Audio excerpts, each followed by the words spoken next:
আপুর হাতের এই খাসির মাংসের বিরিয়ানিটা যে একবার খাবে সে এটার প্রশংসা না করে কিন্তু পারবেই না।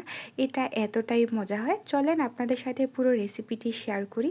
এর জন্য প্রথমে মাংসটাকে খুব সুন্দর করে কেটে ধুয়ে নেওয়া হলো। এরপর একটা বড় পাতিলের মধ্যে বেশ অনেকটা তেল দিয়ে দেওয়া হলো। এরপর বেশি করে পেঁয়াজ বেরেস্তা দিয়ে এর মধ্যে আদা বাটা, রসুন বাটা আর কাঁচামরিচ দিয়ে দেব। তারপরে এর মধ্যে বেশ অনেকটা বাদাম বাটা দিয়ে দিতে হবে।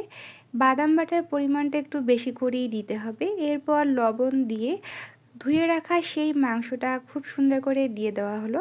এখন টক দইটা দিয়ে দেওয়া হলো। এই রান্নাটায় টক দইয়ের পরিমাণটা একটু বেশি করেই দিতে হবে। এরপর বিরিয়ানির প্যাকেট মশলা যেটা, ওইটার 2 প্যাকেট দিয়ে দিলাম।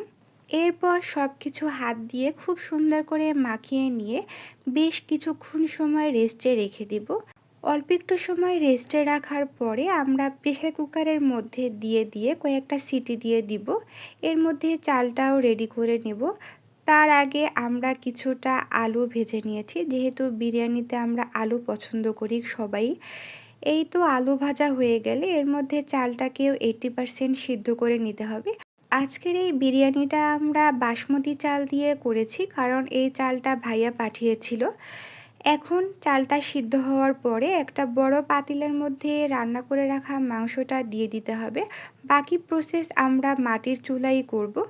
এরপর বেশ অনেকগুলা কাঁচামরিচ দিয়ে দেওয়া হলো। এরপর তরল দুধ দিয়ে এটা সিদ্ধ করে রাখা সেই চালটা দিয়ে দিতে হবে।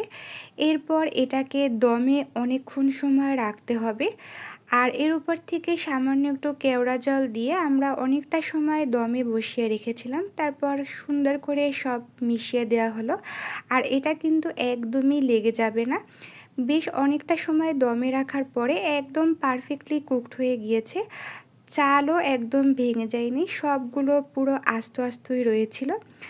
তারপর এই তো গরম গরম ধোয়া ওঠা বিরিয়ানিটা সুন্দর করে সার্ভ করে নেওয়া হলো।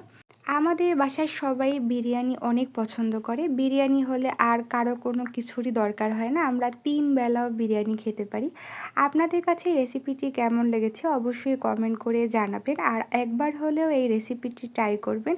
ওকে, সবাই ভালো থাকবেন। আল্লাহ হাফেজ।